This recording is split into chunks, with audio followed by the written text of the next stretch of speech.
Hello everyone. Today this topic which we are going to discuss is actually a knowledge on availability and applications of second law of thermodynamics. So in this video we'll be discussing about this course outcome 3 which has a level K2. So what it is actually this principle of increase in entropy. This is high and low grade energy. I have discussed this actually, high and low grade energy. What we call it as high grade energy is one which can, while we are converting from one form of energy to another form, will have maximum efficiency. Okay, normally you can take it as electrical energy will be of this category only. As you can consider this turbines and all, you will have no very well, isn't it? So you have turbine outputs. You can see that thermal energy is low grade energy, and we cannot convert fully into this output. Okay, and again it will be less than 80% only. So that we'll be discussing. We have discussed this and we will be discussing this availability, what is irreversibility, everything. So what is actually available energy? So there are many forms of energy, but what we do is all energy cannot be converted into work, right? So we are dividing this energy into two parts. One is called as available part, or another one we call it as unavailable part. So this available energy we call it as exergy. So this is the maximum portion of energy which could be converted into useful work, okay, by the ideal process. So this system, what it is actually dead state. What can you call it as dead state? Say actually you consider you take a cup of coffee, right, and you place it in your tumbler or any other vessel. What happens? This is very hot, right? So what will happen? This hot tea or coffee will be liberating heat to the atmosphere. After certain time, you can see that the temperature will be remaining constant, since because it has come to a dead state. Okay, it's a state of equilibrium with the earth and the atmosphere, the system and the surroundings. It has been a dead state. Okay, so this what it is available energy means it's a maximum portion of energy which could be converted into useful work by ideal processes. Okay, unavailable energy, or otherwise we call it as energy, is the portion of energy which could not be converted into useful work and is being rejected to the surroundings. So a system will have different pressure differences and different atmospheres, okay, and we can also heat can be transferred into a cycle and we can get the work. But when temperature and pressures become equal to that of the earth, so transfer of energy ceases, right? And although the system contains internal energy, this energy is unavailable. You can't convert that into work. You can't get that work energy. Okay, that's we call it as unavailable energy. Similarly, what we can say is available energy means that latent capability of energy to do the work. Okay, this can be applied and we can get the work. So the theoretical maximum amount of work which can be obtained from the system at any state P1 and T1 when operating at constant pressure and temperature P0 at T0, that is the universe or surroundings. That's we call it as availability. So here we have the concepts P0 and T0, P0 and T0, which we are not used in the previous units. Okay, we have discussed, but in we will be discussing more here. So a change in the Helmholtz energy is a maximum work that can be obtained when the system undergoing a reversible process whilst remaining in temperature equilibrium with its surroundings. Okay, what will happen if an Helmholtz energy is decreasing? It will denote there is a increase in entropy. Okay, a decrease in entropy corresponds to the increase in F. So hence the criterion dF will be greater than equal to greater than 0 is set for the stable process. So what happens? This Helmholtz function, you can say this Helmholtz energy is actually this criterion corresponds to work being done on the system.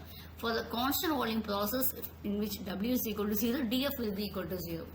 For reversible process, F1 is equal to F2. For all other processes, what will happen? There will be a decrease in the Helmholtz energy. Okay, so the minimum value of Helmholtz energy will correspond to the equilibrium condition. And next one we will be seeing Gibbs function. System A, what happens? Volume delta V is changing, del V, while it is performing the work on the atmosphere. How much it is? P1, P naught into del V. So P naught is the pressure of the atmosphere. So what happens? This work detracts from the work. What we have done already, it is being deracking here. So maximum work will be W is equal to del W net minus P naught dV. Okay, so what happens, this Gibbs energy will be quantity H minus Ts. This is called as the Gibbs energy or Gibbs potential or Gibbs function. We can call it by any other names. Okay, we know G is equal to H minus Ts. It's a property which has units of energy. So what this Gibbs energy indicates? The maximum work that can be obtained from the system. It will be always less than the enthalpy.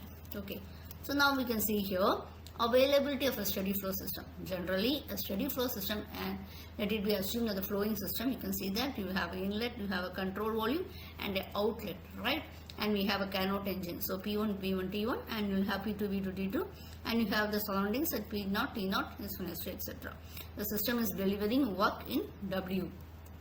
Oh, now what I am having a steady flow energy equation, U1 plus P1, U1 plus this way. What happens? We are neglecting kinetic and also the potential energy changes. So we get H U1 plus P1 V1 minus Q is equal to Y minus Q, because the heat is lost. Okay, and we get work. So I am putting it as this is minus and plus. Now what we are getting, H1 minus Q is equal to H2 plus Ws. So shaft work Ws is equal to H1 minus H2 minus Q. This heat Q is rejected and may be made to run a reversible engine. Okay, so this is what we get here. The work output from engine is equal to Q minus T0 into S1 minus S2. Okay, so the maximum available useful work or net work output, how much you are getting, H1 minus H2 minus Q plus Q minus T0 within the brackets S1 minus S2. This will be the maximum available useful work. Okay, now again we are doing the same calculations. Okay, so what we call it is actually H1 minus, we are just putting it, rearranging it, nothing else. Rearranging, I am getting as P1 minus B2. Okay, so this will call as a Darius function. And what is this? Clearly the availability B is a state function in the stressed mathematical sense. Okay, so we get dB. So B1 minus B0 minus B2 minus B0, that we are putting it as B1 minus B2.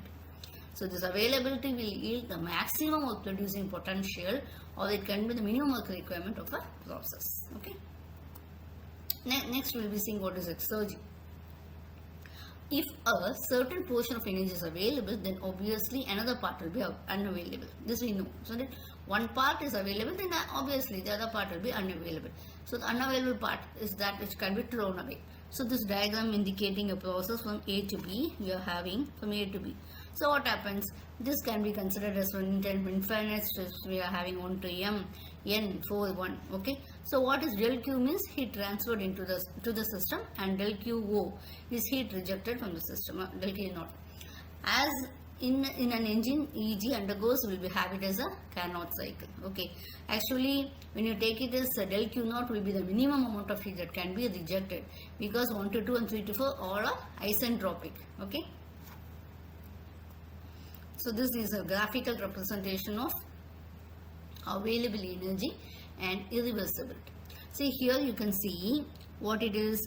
This is a thermal reservoir, QHW we are getting as output, and again this is heat rejection.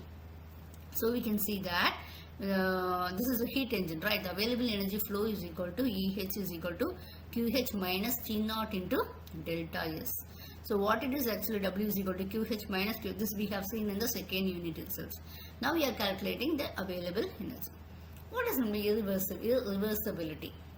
Okay, see the entropy of a system plus its surroundings, that is, can never decrease by second law for an isolated system.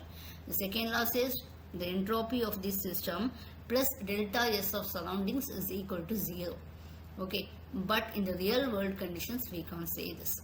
So in an ideal case, if Q is the heat supplied from a source, what will be the temperature T? Okay, so what will be the availability that I have given? 1 minus T0 by T1. T0 will be the temperature of the surroundings. Okay, so it will be less than this word. Invariably it will be less than this. This I am doing by calculations. Okay, practical sense it will be it will not be equal to Q into 1 minus T0 by T1. That why it is not equal, or why the value is less, that difference we call it as irreversibility. Okay, so availability is equal to maximum possible work minus irreversibility. So W useful minus W reversible is equal to 1. So irreversible process increases the entropy of the universe. Reversible process don't affect the entropy. Okay, so delta S of universe is equal to 0. If entropy generation in the universe is a measure of last work, so delta S of universe will be equal to totally delta S of system plus delta S of surroundings. This is a very important concept. So this calculations will be very important when we are solving these problems. So the losses will be keeping on increasing. Okay, when the entropy of universe goes high, then someone has to come and set it right. Something has to be done to make it right. Okay. Irreversibility can be contributed as amount of work to be done to restore the system to the original state. Okay. See, for example, what you can say is TdS is greater than or equal to delta U plus del W. Okay. Thank you.